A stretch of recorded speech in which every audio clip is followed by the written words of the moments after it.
What is meant by Article 19 Clause 1 Clause B of our Constitution? Every citizen has the right to assemble peacefully and without weapons. കഴിഞ്ഞ ദിവസം അവരുടെ കയ്യിൽ weapons ഒന്നും ഉണ്ടായിരുന്നില്ല. അവരവരുടെ ശബ്ദം ഉയർത്തുക മാത്രമാണ് ചെയ്തത്. എന്നിട്ടും അവർക്ക് എന്താണ് റിട്ടേൺ ലഭിച്ചത്?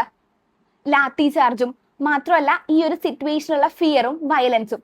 എന്താണ് ശരിക്കും പറഞ്ഞാൽ സംഭവിച്ചുകൊണ്ടിരിക്കുന്നത്? ഇതാണോ ഡെമോക്രസി? അവരുന്നയിക്കുന്ന കാര്യങ്ങളിൽ എന്താണ് ഇത്രമാത്രം തെറ്റുള്ളത് എന്ന് എനിക്ക് മനസ്സിലാവുന്നില്ല.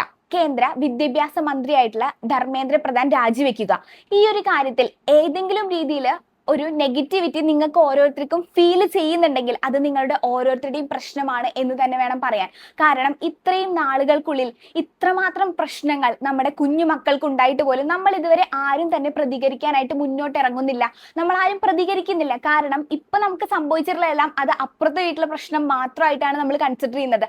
അത് നമ്മുടെ സ്വന്തം മക്കൾക്ക് വരുമ്പോഴാണ് അത് നമ്മുടെ വീട്ടിലെ പ്രശ്നമാവുന്നതും എൻ്റെ പേഴ്സണൽ പ്രശ്നമാവുന്നതും അല്ലേ? അതുകൊണ്ടാണ് നമ്മൾ ഓരോരുത്തരും ഇതിന് ഇത്രമാത്രം ഇമ്പോർട്ടൻസ് കൊടുക്കാതെ തന്നെ മുന്നോട്ട് പോകുന്നത്. ഈ മരണപ്പെട്ടിട്ടുള്ള കുട്ടികൾ, എത്രയോ കുട്ടികളാണ് ഈ പറയുന്ന റീടെസ്റ്റിന്റെ ഭാഗമായിട്ട് അവര് ആ ഒരു എക്സാമിന്റെ ടൈമിൽ അനുഭവിക്കുന്ന ഒരു മെന്റൽ സ്ട്രെസ് എന്ന് പറയുന്നത് അത് നിങ്ങൾക്ക് ഓരോരുത്തർക്കും മനസ്സിലാവണമെങ്കിൽ നിങ്ങൾ ഓരോരുത്തരും ആ ഒരു സാഹചര്യത്തിലൂടെ കടന്നു പോയിട്ടുണ്ടായിരിക്കണം. എന്നെ സംബന്ധിച്ചിടത്തോളം എനിക്ക് പേഴ്സണലി ആ ഒരു സിറ്റുവേഷൻ എങ്ങനെ ഹാൻഡിൽ ചെയ്തു എന്നുള്ളത് ഭയങ്കര നന്നായിട്ട് അറിയാം. കാരണം ഞാനും അതുപോലെ ഒരിക്കൽ റിപ്പീറ്റ് ചെയ്ത് ഇതേപോലെ തന്നെ ഇത്തരത്തിൽ, അതായത് ഈ 20 ലക്ഷം കുട്ടികളിൽ ഒരാളായി ഞാനും എക്സാം ഒരു ടൈമിൽ അറ്റൻഡ് ചെയ്തിട്ടുണ്ട്. അന്ന് 20 ലക്ഷം ഉണ്ടായിരുന്നില്ല കേട്ടോ. സോ ഞാൻ പറയുന്നത് എന്താണെന്ന് വിചാരിച്ചു കഴിഞ്ഞാൽ നമ്മൾ ഓരോരുത്തരും ആ സിറ്റുവേഷനിലൂടെ കടന്നു പോയിട്ടുണ്ടെങ്കിൽ നമുക്കത് റിലേറ്റ് ചെയ്യാനായിട്ട് പറ്റും. കാരണം എന്താണെന്ന് വിചാരിച്ചു കഴിഞ്ഞാൽ അത് നമ്മളെ ഓരോരുത്തരും അനുഭവിച്ച കാര്യങ്ങളാണ്. ഇപ്പോ ഈ കുട്ടികളുടെ ഈ ഒരു പ്രായത്തിൽ അവരനുഭവിക്കുന്ന മെന്റൽ സ്ട്രെസ്സും നമ്മളുടെ ആ ഒരു പ്രായത്തിൽ, അതായത് അവരുടെ പ്രായം എത്രയാണോ ആ ഒരു പ്രായത്തിൽ നമ്മൾ അനുഭവിച്ചിട്ടുള്ള മെന്റൽ സ്ട്രെസ്സും കൂടെയാണ് നിങ്ങൾ കമ്പയർ ചെയ്യേണ്ടത്. അല്ലാതെ നിങ്ങളിപ്പോ നിങ്ങളുടെ സിറ്റുവേഷൻ നോക്കി ഓക്കെ അതിപ്പോ ഒരു എക്സാമും കൂടി അല്ലേ, കുഴപ്പമില്ല, ഇനിയിപ്പോ ഒരു എക്സാമും കൂടെ എഴുതിയെന്ന് വിചാരിച്ച് പഠിച്ചൊന്നും മറന്നു പോകാനൊന്നും പോകുന്നില്ലല്ലോ. മാത്രമല്ല അവർക്ക് മറ്റൊരു ചാൻസ്, ഫസ്റ്റത്തെ എക്സാമിനേഷന് നിങ്ങൾക്ക് തിരുത്താൻ പറ്റാത്ത കാര്യങ്ങൾ അടുത്ത എക്സാമിൽ നിങ്ങൾക്ക് തിരുത്താലോ, അതും ഇത്ര ദിവസത്തിന്റെ ഉള്ളിൽ. ഇതിലിപ്പോ എന്ത് തെറ്റാണുള്ളത്? ഇങ്ങനെ വിചാരിക്കുന്ന നമ്മൾ ഇത്രയും എഡ്യൂക്കേറ്റഡ് ആയിട്ട് പോലും നമ്മളുടെ മനസ്സിൽ ഇത്തരത്തിലൊരു ചിന്ത പോകുന്നുണ്ടെങ്കിൽ നമ്മൾ എത്രമാത്രം അധപതിച്ചു എന്ന് വേണ്ട ഇതിലൊക്കെ മനസ്സിലാക്കാൻ വേണ്ടിയിട്ട്. പിന്നെ മറ്റൊരു കാര്യം അവർ മുന്നോട്ട് വെക്കുന്നത് എന്താണെന്ന് വിചാരിച്ചു കഴിഞ്ഞാൽ ഇത്തരത്തിലുള്ള പരീക്ഷയിലുള്ള ക്രമക്കേടുകൾ. ഞാനിപ്പോൾ സംസാരിച്ചത് നീറ്റ് എക്സാം അറ്റൻഡ് ചെയ്ത വിദ്യാർത്ഥികളെ പറ്റി മാത്രമാണ്. ഇതുകൂടാതെ CBSE എക്സാമുമായി ബന്ധപ്പെട്ട് ഒരുപാട് ക്രമക്കേടുകൾ അവിടെയും നടന്നിട്ടുണ്ട്. ഞാൻ അതുമായിട്ട് സംബന്ധിച്ച വീഡിയോ എന്തായാലും അറ്റാച്ച് ചെയ്യാൻ ഞാൻ മുമ്പ് ചെയ്തിട്ടുണ്ട്. സോ ഇത്തരത്തിലുള്ള കാര്യങ്ങളെല്ലാം സംഭവിച്ചിട്ട് പോലും എന്തുകൊണ്ടാണ് ഒരു വിദ്യാഭ്യാസ മന്ത്രി എന്നുള്ള നിലയ്ക്ക് യാതൊരു രീതിയിലുള്ള പ്രതികരണവും അദ്ദേഹത്തിന്റെ ഭാഗത്ത് നിന്ന് ഉണ്ടാകാത്തത് എന്നാണ് ഞാൻ ചിന്തിക്കുന്നത്. മറ്റൊരു പ്രധാനപ്പെട്ട കാര്യം അവർ ഉന്നയിക്കുന്നത് എന്താന്ന് വിചാരിച്ചു കഴിഞ്ഞാൽ ഇത്തരത്തിൽ പരീക്ഷയുടെ ക്രമക്കേടുമായി ബന്ധപ്പെട്ട് ജീവൻ പൊലിഞ്ഞിട്ടുള്ള കുറച്ച് കുട്ടികളുണ്ട്. അവർക്ക് നീതിയും അവരുടെ കുടുംബത്തിന് നഷ്ടപരിഹാരവും നൽകുക. ഇതിലെവിടെയാണ് നിങ്ങൾക്ക് നെഗറ്റിവിറ്റി ഫീൽ ചെയ്യുന്നതെന്ന് എനിക്ക് മനസ്സിലാവുന്നില്ല. അവർ ചോദിക്കുന്ന ഏതെങ്കിലും കാര്യങ്ങളിൽ നിങ്ങൾക്ക് ഒരു നെഗറ്റിവിറ്റിയോ അല്ലെങ്കിൽ ഒരു അനീതിയോ ആയിട്ട് നിങ്ങൾക്ക് ഫീൽ ചെയ്യുന്നെങ്കിൽ ഞാൻ പറഞ്ഞത് എന്തെങ്കിലും തെറ്റ് തോന്നുന്നുണ്ടോ? അത് നിങ്ങളുടെ ഓരോരുത്തരുടെ പ്രശ്നമാണ്, അത് അവരുടെ പ്രശ്നമല്ല. ചോദിക്കുന്നത് അത് അവരൊരു ഡെമോക്രാറ്റിക് കൺട്രിയിലാണ് ജീവിക്കുന്നത് എന്ന് ഉറപ്പുള്ളത് കൊണ്ട് മാത്രമാണ്. അത് നൽകേണ്ടത് നമ്മുടെ ഗവൺമെന്റിന്റെ തന്നെ ഉത്തരവാദിത്തമായിട്ടാണ് ഇതിനെ കൺസിഡർ ചെയ്യാൻ വേണ്ടിയിട്ട്. ഇനി ആരാണ് സോനം വാങ്ചുക്? അതായത് നമ്മൾ ഏതെങ്കിലും ഒരു പ്രശ്നം നടക്കുമ്പോൾ നമ്മൾ മനസ്സിൽ വിചാരിക്കുന്ന ഒരു കാര്യമുണ്ട്, അതങ്ങ് ഉത്തർപ്രദേശിലല്ലേ ബീഹാറിലല്ലേ എന്നുള്ളത്. എന്നാൽ അത്തരത്തിലൊന്നും വിചാരിക്കാതെ മരണപ്പെട്ട ഓരോ കുട്ടികൾക്കും വേണ്ടിയുള്ള നീതിക്ക് വേണ്ടി സ്വന്തം ജീവൻ വരെ നഷ്ടപ്പെടുത്തിക്കൊണ്ട് പോരാടുന്ന ഒരാൾ. അതായത് 1966 ലഡാക്കിലെ ഒരു കൊച്ചു ഗ്രാമത്തിലാണ് അദ്ദേഹത്തിന്റെ ജനനം. അവിടെ ഗ്രാമത്തിൽ നല്ല സ്കൂളുകൾ ഇല്ലാത്തതിനാൽ 9ാം ക്ലാസ് വരെ അദ്ദേഹത്തിന്റെ അമ്മ തന്നെയാണ് അദ്ദേഹത്തെ പഠിപ്പിച്ചിട്ടുണ്ടായിരുന്നത്. എന്നാൽ അതിനുശേഷം സ്കൂളിൽ ജോയിൻ ചെയ്തപ്പോൾ അവിടെ അദ്ദേഹം നേരിട്ട പ്രധാന പ്രശ്നം എന്ന് പറയുന്നത് വീട്ടിൽ സംസാരിക്കുന്ന ഭാഷയും സ്കൂളിലുള്ള ഭാഷയും തമ്മിൽ എൻറ്റയർലി ഡിഫറെന്റ് ആണ്. അതുകൊണ്ട് തന്നെ പഠനത്തിൽ അദ്ദേഹം ഒരുപാട് പിന്നിലായിരുന്നു. എന്നാൽ അതിനുശേഷം അദ്ദേഹം മെക്കാനിക്കൽ എഞ്ചിനീയറിംഗ് പഠനമൊക്കെ പൂർത്തിയാക്കി.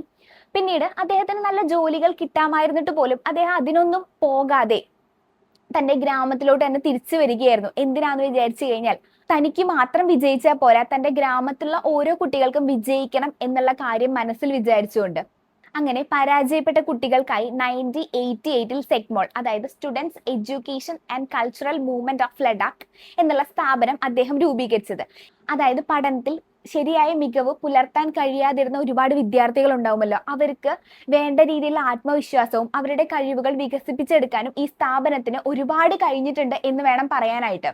എന്താണ് ഈ പറയുന്ന എഡ്യൂക്കേഷൻ? നമുക്ക് ഉയർന്ന മാർക്ക് ലഭിക്കുന്നു, നമുക്ക് ഉയർന്ന സ്കോർ, നമുക്ക് ഗ്രേഡ് കൂടുതൽ ലഭിക്കുന്നു, ഇത് മാത്രമാണ് ഈ പറയുന്ന വിദ്യാഭ്യാസം. എന്നാൽ അദ്ദേഹത്തിന്റെ കാഴ്ചപ്പാടുള്ള വിദ്യാഭ്യാസം എന്ന് പറയുന്നത് എൻറ്റയർലി ഡിഫറെന്റ് ആയിരുന്നു. നമുക്ക് ഒരു കാര്യത്തെ പറ്റി ചിന്തിക്കാനും ചോദിക്കാനും സമൂഹത്തിലുള്ള പ്രശ്നങ്ങളെ പറ്റി ആലോചിക്കാനും കഴിയണ്ടേ, അതിനുള്ള സൊല്യൂഷൻസ് കണ്ടെത്താനും കഴിയണ്ടേ, ഇതും ഈ പറയുന്ന വിദ്യാഭ്യാസത്തിന്റെ അണ്ടറിൽ വരുന്നതല്ലേ. ഇത്തരത്തിലുള്ള കാര്യങ്ങളെല്ലാം നമുക്ക് 3 Idiots എന്നുള്ള മൂവിയിൽ അമീർ ഖാന്റെ ക്യാരക്ടർ ആണെങ്കിലും നൻപൻ എന്നുള്ള മൂവിയിൽ വിജയുടെ ക്യാരക്ടർ ആണെങ്കിലും നമുക്ക് കാണാനായിട്ട് പറ്റും. പക്ഷെ ആ ഒരു കാര്യത്തിലോട്ട് ഞാൻ കടക്കുന്നില്ല, കാരണം അതുമായി ബന്ധപ്പെട്ട് മറ്റൊരു ഭാഗം അവിടെ ചെറിയ ഇഷ്യൂസ് ആയി പോകുന്നുണ്ട്. സോ അതുകൊണ്ടാണ് ഞാൻ അതുമായിട്ട് ബന്ധപ്പെട്ട് ഒരുപാട് കാര്യങ്ങൾ ഡിസ്കസ് ചെയ്യാത്തത്. പക്ഷേ നമ്മൾ ശരിക്കും പറഞ്ഞ ആ മൂവിയും അദ്ദേഹത്തിന്റെ ജീവിതവുമായിട്ട് ഒരുപാട് സാമ്യങ്ങൾ നമുക്ക് തോന്നാം എന്ന് വിചാരിച്ച് നമ്മൾ അതേപോലെ തന്നെ പകർത്തി വെച്ചു എന്നല്ല, ചില കാര്യങ്ങളൊക്കെ നമുക്ക് ഒരു സിമിലാരിറ്റി ഫീൽ ചെയ്തേക്കാം. ഓക്കെ, എന്താണ് ഓപ്പറേഷൻ ന്യൂ ഹോപ്പ്? അതായത് ഈ പറയുന്ന ഒരു പദ്ധതി സർക്കാർ സ്കൂളുകളിൽ അത്രമാത്രം ഇമ്പോർട്ടൻസ് ഇമ്പാക്റ്റ് ഉണ്ടാക്കിയിട്ടുണ്ട്. കാരണം എന്താണെന്ന് വിചാരിച്ചു കഴിഞ്ഞാൽ സ്കൂളിലുള്ള ടീച്ചേഴ്സ്, നമ്മുടെ രക്ഷിതാക്കള്, ഗ്രാമത്തിലുള്ള ആളുകൾ, നമ്മുടെ സർക്കാർ, ഇവരെല്ലാവരും കൂട്ടി ഒന്നിച്ചു കൊണ്ടുവന്ന് നമ്മൾ എന്താണ് നമ്മുടെ സർക്കാർ സ്കൂളുകളിലുള്ള പ്രശ്നം എന്ന് ഫൈൻഡ് ചെയ്ത് അതിനുള്ള സൊല്യൂഷൻ കണ്ടെത്തുകയും മാത്രമല്ല ഈ ഒരു പദ്ധതിയിലൂടെ ഒരുപാട്, അതായത് നമ്മൾ വിജയിക്കില്ല എന്ന് നമ്മൾ മുദ്ര കുത്തിയിട്ടുള്ള കുറച്ച് കുട്ടികൾ ഉണ്ടാവില്ലേ, അവരെ വരെ വിജയിപ്പിച്ചെടുക്കാൻ വേണ്ടി നമുക്ക് സാധിച്ചിട്ടുണ്ട് ഈ ഒരു പദ്ധതിയുടെ ഭാഗമായിട്ട് കേട്ടോ. പിന്നെ മറ്റൊരു കാര്യം എന്ന് വെച്ചാൽ ലഡാക്കിലെ ക്ലൈമറ്റ് വെച്ച് നോക്കുകയാണെങ്കിൽ ഒരു സമയത്ത് അതിശൈത്യമാണെങ്കിൽ മറ്റൊരു സമയത്ത് നേരെ ഓപ്പോസിറ്റ് ആയിരിക്കും, ഭയങ്കര ചൂടായിരിക്കും. അപ്പൊ ഈ പറയുന്ന ചൂടുള്ള സമയങ്ങളിൽ നമുക്ക് കൃഷിക്കും മറ്റുമായിട്ട് വെള്ളത്തിന് അത്രമാത്രം ക്ഷാമം ഉണ്ടായിരിക്കും. സോ ഇത്തരത്തിലുള്ള ഒരു സാഹചര്യത്തിൽ ഐസ് ടൂപ്പ എന്ന് പറയുന്ന ഒരു പദ്ധതി ഉണ്ട്. സംഭവം ഇത് രൂപീകരിച്ചത് അദ്ദേഹം അല്ലെങ്കിലും ഇത് ഒരുപാട് ജനങ്ങളിലോട്ട് എത്തിക്കാനായിട്ട് അദ്ദേഹത്തിന് സാധിച്ചിട്ടുണ്ട്. 2019 ജമ്മു ആൻഡ് കാശ്മീർ പുനഃസംഘടിപ്പിക്കപ്പെട്ടപ്പോൾ ലഡാക്ക് ഒരു യൂണിയൻ ടെറിട്ടറി ആയിട്ട് മാറിയിട്ടുണ്ടായിരുന്നു. അപ്പോൾ ജനാധിപത്യപരമായിട്ടും പിന്നെ അതുപോലെ ഭരണഘടനാപരമായിട്ടും ഒരുപാട് കാര്യങ്ങൾ ആവശ്യമാണ് എന്ന് ഉന്നയിച്ചുകൊണ്ട് അദ്ദേഹം സമരങ്ങൾ ചെയ്തിട്ടുണ്ടായിരുന്നു. ലഡാക്കിനെ കോൺസ്റ്റിറ്റ്യൂഷനിലെ 6th സ്കെഡ്യൂളിൽ ഇൻവോൾവ് ആക്കുക, പരിസ്ഥിതിയും മലനിരകളും എല്ലാം സംരക്ഷിക്കുക, അനധികൃതമായിട്ടുള്ള ഖനനങ്ങളാണെങ്കിലും നിയന്ത്രണമില്ലാത്ത വികസനങ്ങളെല്ലാം ഒഴിവാക്കുക, കൂടാതെ അവിടെയുള്ള ജനങ്ങളുടെ ഭൂമിയും തൊഴിലുമെല്ലാം സംരക്ഷിക്കുക. ഇത്തരത്തിലുള്ള കാര്യങ്ങളാണ് അദ്ദേഹം പ്രധാനമായും മുന്നോട്ട് വെച്ചിട്ടുണ്ടായിരുന്നത്. അദ്ദേഹത്തിന്റെ സമരത്തിൽ ഒരുപാട് പേര് ജോയിൻ ചെയ്തിട്ടുണ്ട്. CJP ആണെങ്കിലും, അതായത് കോക്രോച്ച് ജനതാ പാർട്ടി ആണെങ്കിലും, ഒരുപാട് സെലിബ്രിറ്റീസ് ആണെങ്കിലും, ഒരുപാട് വലിയ വലിയ ആളുകളാണെങ്കിലും മുന്നോട്ട് വന്നിട്ടുണ്ട്. അപ്പോൾ നമുക്ക് ശരിക്കും പറഞ്ഞു കഴിഞ്ഞാൽ ഇവിടെ ഒരിക്കലും നിങ്ങൾ പൊളിറ്റിക്കലായിട്ട് ചിന്തിക്കേണ്ട കാര്യമേ വരുന്നില്ല. കാരണം പൊളിറ്റിക്സ് വേറെ, ഇപ്പോൾ സംഭവിച്ചിട്ടുള്ളത് വേറെ എന്ന് വേണം കരുതാൻ വേണ്ടിയിട്ട്. കാരണം എന്താണെന്ന് വിചാരിച്ചു കഴിഞ്ഞാൽ ഇത് സംഭവിച്ചിട്ടുള്ളത് നമ്മുടെ ഓരോരുത്തരുടെയും മക്കൾക്കാണെന്ന്, നമ്മുടെ സ്വന്തം വീട്ടിലാണ്, നമ്മുടെ സ്വന്തം ചേട്ടനോ ചേച്ചിക്കോ അനിയനോ അനിയത്തിക്കോ അല്ലെങ്കിൽ സ്വന്തം നമ്മുടെ മക്കൾക്ക് തന്നെയാണ് സംഭവിച്ചിട്ടുള്ളത് എന്ന് നമ്മൾ ഓരോരുത്തരും വിചാരിച്ചു കഴിഞ്ഞാൽ തീരാവുന്നതേ ഉള്ളൂ നമുക്ക് ഇവരോടുള്ള ദേഷ്യവും മറ്റു കാര്യങ്ങളെല്ലാം.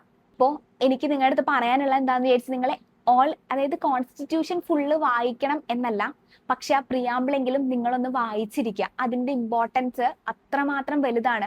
നമ്മൾ ആ പ്രിയാമ്പിളിൽ പറയുന്ന എത്രമാത്രം കാര്യങ്ങളാണ് നമ്മളിപ്പോൾ അനുഭവിക്കുന്നത്, അല്ലെങ്കിൽ നമ്മുടെ പ്രിയാമ്പിള് എന്ന് പറയുന്നത് ശരിക്കും പറഞ്ഞു കഴിഞ്ഞാൽ ഒരു ആദർശങ്ങളിൽ മാത്രം ഒതുങ്ങി നിൽക്കുന്ന ഒന്നായി മാറിപ്പോവുകയല്ലേ എന്ന് എനിക്ക് തോന്നിപ്പോവാണ്. സോ നമുക്ക് ആ പ്രിയാമ്പിളിനെ പറ്റി പറയുകയാണെങ്കിൽ, we the people of India solemnly resolved to constitute India into a sovereign, socialist, secular, democratic republic and to secure to all its citizens. ഇതിപ്പോൾ ഞാൻ സ്റ്റാർട്ടിംഗ് പോർഷൻ മാത്രമേ വായിച്ചിട്ടുള്ളൂ, ബാക്കി നിങ്ങൾ വായിക്കുക.